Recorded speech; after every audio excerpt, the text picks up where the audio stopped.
Eto mga boss, pambansang kamao Manny Pacquiao, may reaction na siya sa panalo ni Ryan Garcia kontra Mario Barrios.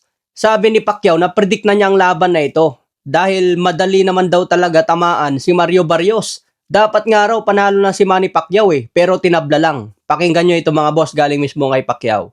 Siya pala masasabi mo sa panalo ni Ryan Garcia kay Barrios? Na-predict mo ba yun? Oo.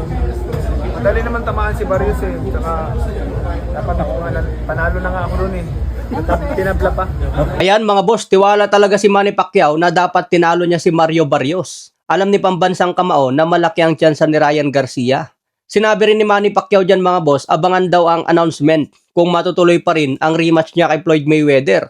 Dahil tinanong si Manny Pacquiao, nag-unretire na si Mayweather, babalik daw sa isang professional. Posible ba ang kanilang laban? So sagot lang ni Manny Pacquiao, abangan lang ang announcement. Pero unahin daw niya muna si Probodnikov ngayong April 18. Kaya abangan po natin yan, exhibition fight. Maraming fans ang nagtatanong ngayon paano kung maglaban si Manny Pacquiao at Ryan Garcia. May pag-asa pa rin daw ba si Manny Pacquiao? Kung titignan sa rankings ng WBC ngayon, number 1 si Conor Benn at number 3 si Manny Pacquiao sa WBC. So may posibilidad mga boss na mag-voluntary defense si Ryan Garcia kontra Pacman. Malaking pera din yan dahil malaki ang pangalan. Ang tanong ngayon ng mga fans, kakayanin pa ba ni Manny Pacquiao si Ryan Garcia? Dahil ginulpi lang niya si Mario Barrios. Bentahin ni Ryan Garcia, mas bata, mahaba at mas mabilis. Kung dati mas mabilis si Manny Pacquiao noong prime niya, pero ngayon mas mabilis na si Ryan Garcia at may lakas talaga. Kaya intriguing fight din ang laban na ito kung papatulan ni Manny Pacquiao si Ryan.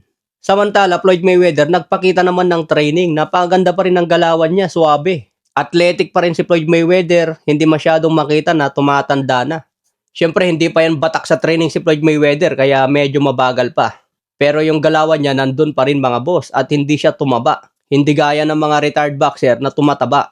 Ito na yung simula ng training ni Floyd Mayweather para paghandaan si Mike Tyson sa kanilang exhibition match. Dahil ang balita mga boss, exhibition muna si Mayweather. Pagkatapos niyan, babalik na siya sa isang professional fight. Pero marami din ang nagsasabi na maganda rin daw kalaban ni Mayweather, si Oscar De La Hoya. Dahil nagpakita rin si Oscar De La Hoya ng isang malupitang galawan. Maganda pa rin ang kondisyon ni De La Hoya at pwede pa ito magipag-exhibition.